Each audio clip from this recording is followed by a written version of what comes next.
America's infrastructure future hangs in the balance. Contractors bargaining tougher with equipment dealers. Federal DOT seeks billions for rail and bus transit systems, and Rally for Roads sets its meeting date for next month. That and more on Construction News Tracker, brought to you by Caterpillar and produced by 4constructionpros.com.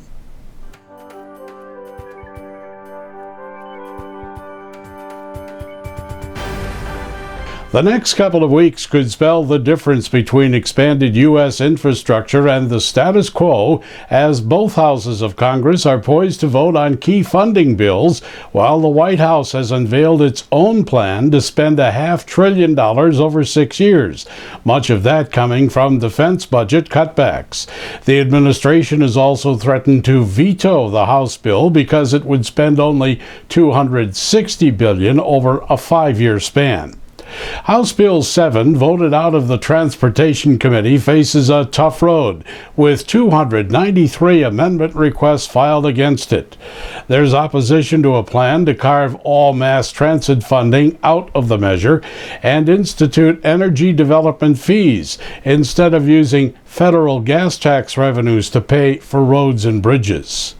Meanwhile, the Senate approved 85-11, its version of a transportation measure, but as co-sponsor, Senator Barbara Boxer told her colleagues potential amendments could harm the legislation.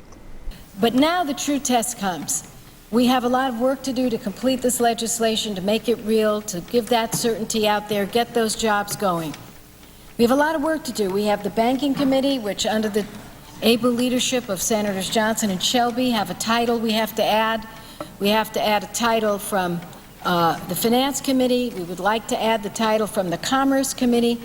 Then we would have all of the 4 committees represented in this legislation. But if we start seeing amendments that go to issues that are unrelated to this, the hot button issues of the day, the issues where we have the ideological divide, we're going to slow this down. The March 31st expiration date for many DOT programs looms ever closer, and we're standing by to keep you informed.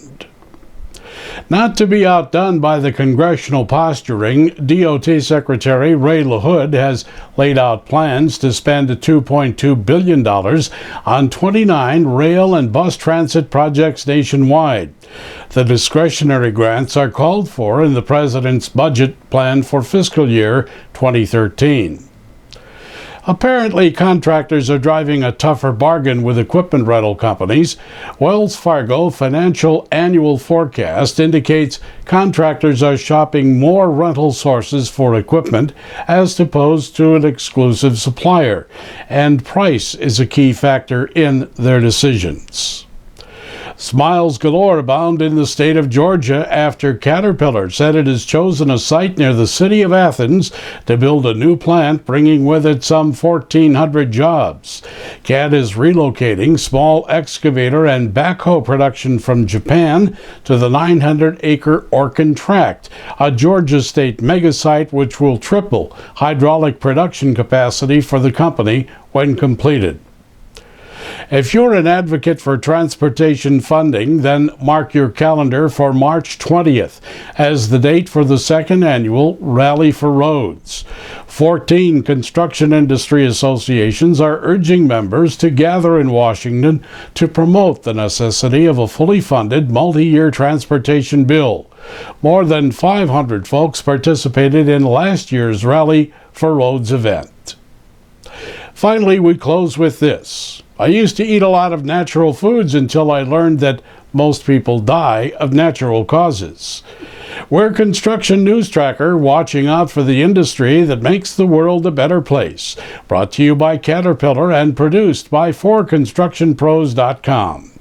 Feel free to access us anytime at facebook.com/4constructionpros or Twitter, where you can share us with friends or leave a comment using #ConstructionNews, as the streaming web never ends.